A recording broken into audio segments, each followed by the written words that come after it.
Choices. They start out in middle school. For the first time, they've left childhood, if you will, behind, because up to that point they've been in what we call self-contained classrooms. They sit with one teacher all day. Maybe they go for PE, a different teacher, or language or something like that, but the basic core classes, they're the same teacher all day. When they hit middle school, what happens?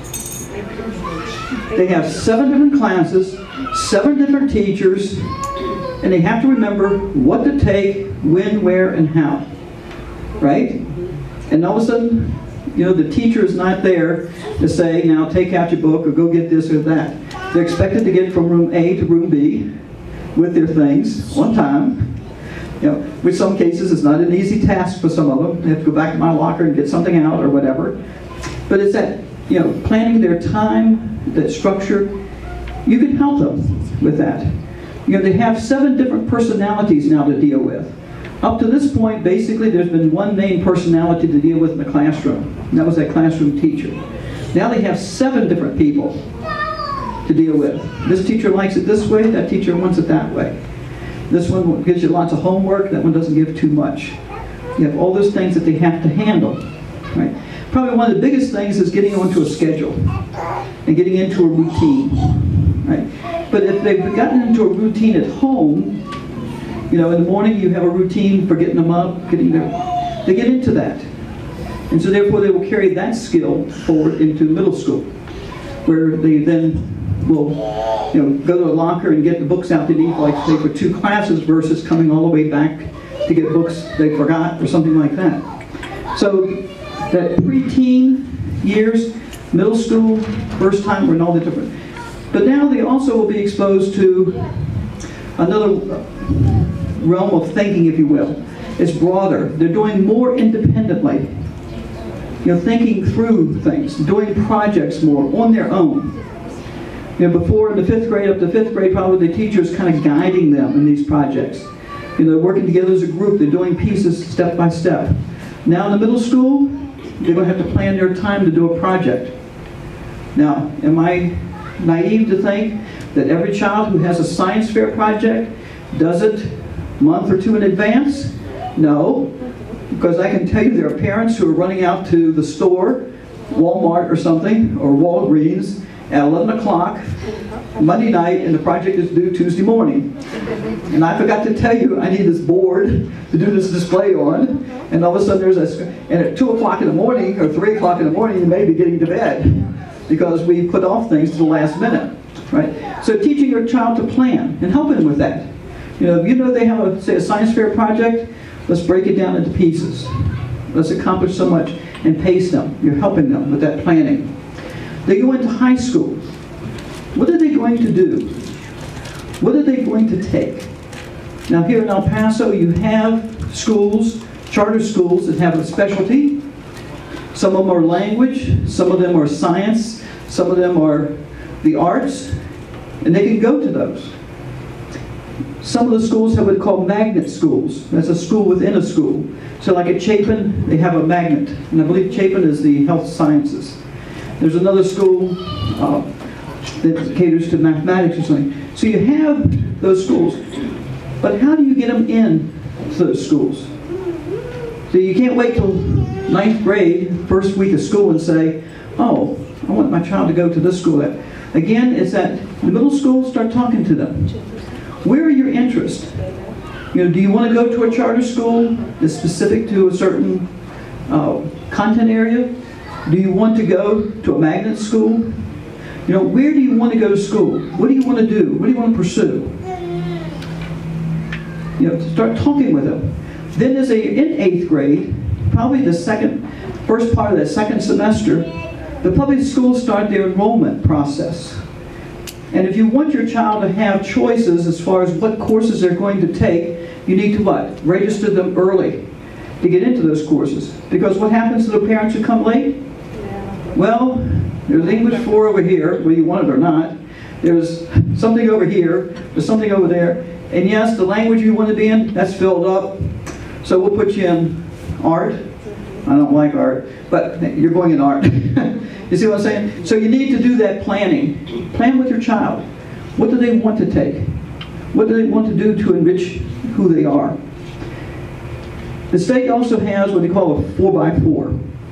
It's 4 years of English, 4 years of math, 4 years of science, 4 years of social studies. That's 20 credits. Then you have a half a credit of physical education, you have a half a credit of this, that, and the other thing to meet the graduation requirements if you want to go to college.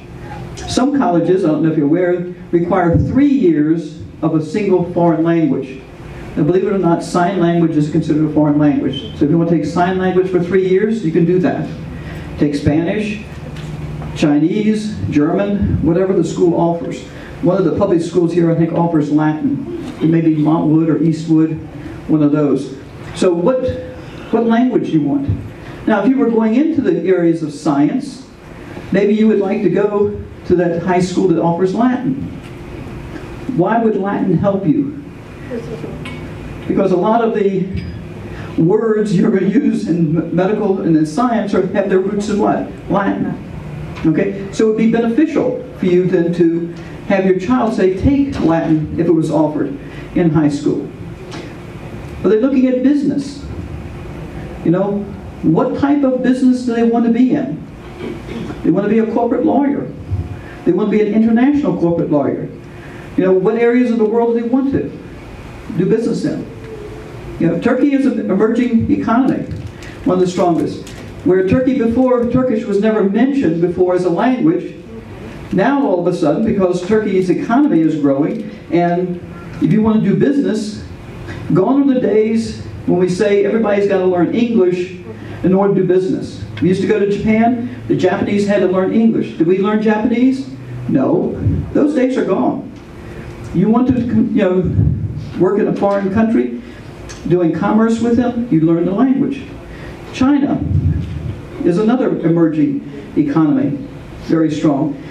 You want to learn Chinese. You know, Cathedral High School, they now have 3 years of Chinese, Mandarin Chinese they can learn. Okay? And if you go to your Harmony schools, I believe Turkish is a language you can learn. Spanish, you know, you want to be an international lawyer, you want to deal with corporations, say in South America, which do a lot of business with the United States, then learn Spanish or learn Portuguese, right? So it's like, what do you want to do? So start taking those foreign languages early. See if you like them. You know, they talk about multiple intelligence. We all have multiple intelligence, 7 of them. One of those is language. One of them is like math, science, the arts. Okay, and I can tell you, language is not one of mine. I did terrible in school. But I make up for it in other areas that I do well in. Again, it's like, do we know ourselves? What do we do well in? Some kids will pick up the language very fluently, even with your own children. Some of them have heard Spanish from birth. Some can pick it up and be bilingual, back and forth. I have great niece, 3 great nieces whose family, the father is from Mexico and the mother is American. She learned Spanish in college, majored in it, in her master's. The children are raised bilingually. Now, of the 3, 2 of those, the one is only 2, but you can see already she goes back and forth. The one you can see her going back and forth between the 2 languages. Never skips a beat. The other one you can kind of see the little wheels turning. How do I say that in English, or how do I say that in Spanish? Okay? But so some children have that fluency with the language. Again, you want to develop that early. It's easier to learn a language by the age of 12 than it is later. Okay? So again, encourage that. Now realize here in El Paso and throughout the Southwest, there is a generation of Hispanics who refused to teach their children Spanish because they were punished on the school playground for speaking Spanish. So they didn't want their children to go through that, so they would refuse to teach them Spanish. And it's been a loss to their culture and everything to do that. That's why I'm happy to see, you know, today more and more people are teaching their children Spanish, you know, Chinese, other languages, depending upon their culture and everything. So the children are truly bilingual, so they grow up that way. Also in high school, you can take what they call AP classes. Those are advanced placement, and they count for your college preparation. You also have early admissions. That means that you can take, at the high school level, college level courses, and you could have an associate's degree before you graduate from high school.